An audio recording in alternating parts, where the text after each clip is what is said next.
بندہ خود پین میں ہوتا ہے نا، وہ پھر دوسروں کی بڑی زبردست مدد کرتا ہے.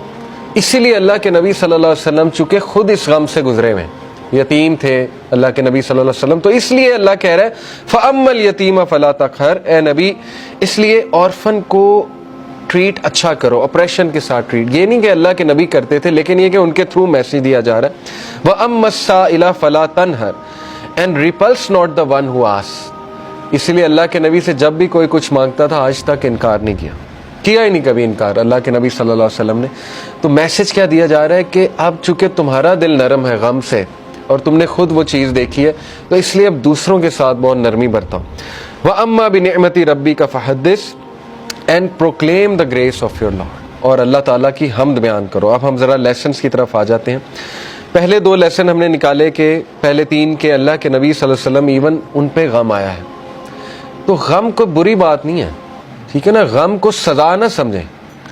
بانو قدسیہ کہا کرتی تھی نا کہ غم کا الیکٹرک شاک، ان کا ایک بڑا زبردست اس پہ کالم ہے، غم کا الیکٹرک شاک اس کا ٹائٹل تھا. انہوں نے کہا کہ غم جو ہے یہ تو روحانیت کی سیڑھی ہے، اور غم اس روحانیت کی سیڑھی پہ چڑھ کے انسان کا جو ہے وہ دل نرم ہوتا ہے، پھر وہ دوسروں کا غم فیل کرتا ہے اور پھر وہ دوسروں کے لیے کچھ کرتا ہے. ادروائز تو انسان مزے میں ہے نا، اس کو کچھ آ ہی نہیں رہا، تو پھر نہ اس سے کوئی کام ہوگا نہ وہ اللہ کے لیے کچھ کرے گا. جیسے میں اکثر مثال دیتا ہوں، دیکھیں عمران خان صاحب کی والدہ کو غم، اگر وہ غم نہ آتا کینسر والا، تو شوکت خانم تو آج نہ ہوتا نا. کتنے لوگ مستفید ہو رہے ہیں شوکت خانم سے، تو ایک غم نے دیکھیں انہیں کیا کرنے پہ مجبور کر دیا. اسی طرح کئی لوگوں کی آپ سٹوریز پڑھیں گے کہ ایک غم نے ان کو پتہ نہیں کتنا بڑا جو ہے وہ عظیم ایک لیڈر بنا دیا یا ایک بہت بڑا فلنتھروپسٹ بنا دیا، کیونکہ وہ اس غم سے گزرے تھے. تو اس لیے اللہ کے نبی صلی اللہ علیہ وسلم کو بھی غم آیا، نبیوں کو بھی غم آیا ہے. لیکن یہ کہ دوسرا لیسن یہ ہے کہ ہر اندھیر کے بعد صبح ہے. کوئی بھی سچویشن مکمل اندھیری نہیں ہوتی ہے. ہاں مکمل اندھیری تب ہے جب آپ انسانوں پہ رلائے کر رہے ہیں، پھر مکمل اندھیر ہے، کیونکہ انسان نہیں دے سکتا. اللہ تعالیٰ نے قرآن مجید میں کہا کہ جو مانگنے والا ہے وہ بھی ضعیف ہے اور جس سے مانگا جا رہا ہے وہ بھی ضعیف ہے.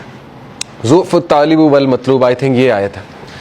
اس سے کیا آپ کو پتا ہے کتنا پاورفل لیسن اس سے ملتا ہے کہ اللہ نے مثال دی کہ جو مشرک ہے نا، جو جس سے وہ مانگ رہا ہے، جس شرک کر رہا ہے، وہ اتنی ویک چیز ہے کہ پہلی تو بات وہ اسے دے نہیں سکتا، اور جو مانگنے والا ہے وہ بھی ویک ہے. اس کا اپوزٹ کیا ہے؟ علماء کرام آپ کو پتا ہے کہتے ہیں کہ اس کا اپوزٹ کیا ہے؟ اس کا اپوزٹ یہ ہے کہ تو مانگ کس سے رہا ہے؟ اللہ سے، ہو از دی موسٹ پاورفل. تو مانگنے والا بھی کیسا ہونا چاہیے؟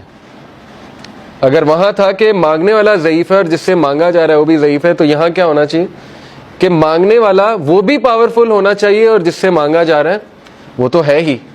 تو اس لیے اللہ سے ایسے ویسے نہیں مانگنا، اللہ تعالیٰ سے جب مانگنا ہے تو تگڑا بن کے مانگنا ہے. اتنا